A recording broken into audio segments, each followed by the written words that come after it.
I know that you've heard me say many times, or you've read or listened on the tapes, that loving yourself is the most powerful thing we can do. Then everything flows. Everything flows beautifully. And I'm not talking about vanity or arrogance, because that is not love. That's always fear. I'm talking about just really respecting and appreciating this incredible, magnificent being that we are. You know, little babies know how to love themselves. You were born in pure love, all of you.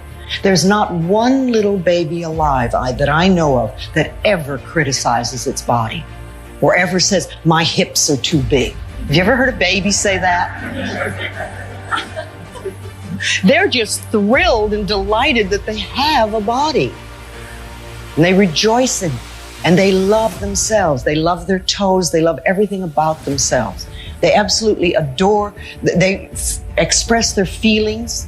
You know, when a baby is happy, you know it. When a baby is angry, the whole neighborhood knows it. They're never scared to let people know how they feel. They live in the moment, and they're filled with courage, and they're wonderful. And we were all like that.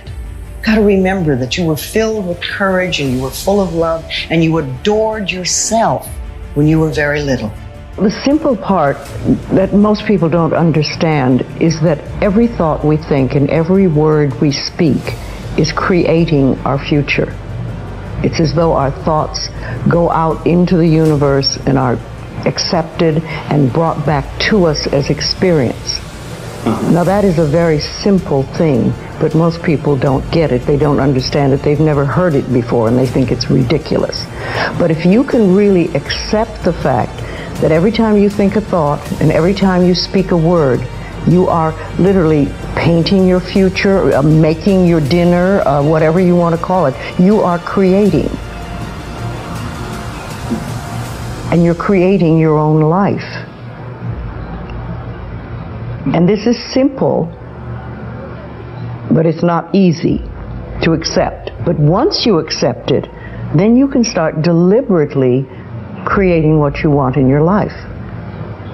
And you begin to be aware of what you don't want in your life and how you are contributing to it. Now, I think this has been around forever, but for some reason in the last 20 years, the universe has wanted this to go out among all the people, or all the people that are ready for it. See, most of us just think, and we don't pay any attention to what we're thinking. We're just doing it. But that's something you need to train yourself to do, to begin to train yourself to be aware of what you're thinking.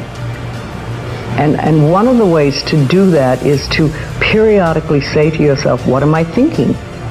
Would I like this thought to create my life? Would I like to have the experience that this thought could bring to me? Now, it takes a while to do that, but even if we could begin on the smallest level to be aware of our thinking, we can start to make changes. I think that everything you think and everything you speak goes out from you into the universe and comes back to you multiplied. It's almost as though the universe is listening to everything you say and everything you think and saying, oh, that's what they want. But most of the time, we are talking very negatively about ourselves. We talk about how awful we are, we're not good enough, we can't get this, we can't get that. How can the universe bring you anything good if that's the way you're talking? What you're saying is a quality of life doesn't mean a really nice house or a really nice car. It can, but it doesn't have to. But what good is a nice car if you are full of resentment all the time and you drive around hating everybody? That's not going to help anything. It's much better if you had an old car and you were grateful and appreciative of life. When I work with people, when I workshops or classes or anything, I always try to get people just to open their arms so that we can let the new in. Remember, this is the subconscious mind, and this is where we're holding. So this is saying nothing new will get in. So I always like to feel that I'm open and receptive to new ideas, and I'm willing to learn, and I'm willing to change, and I'm willing to grow. And sometimes I don't want to, and sometimes it hits areas that I don't really care to change at the moment. And, you know, that's always an area that I know is important for me to work on.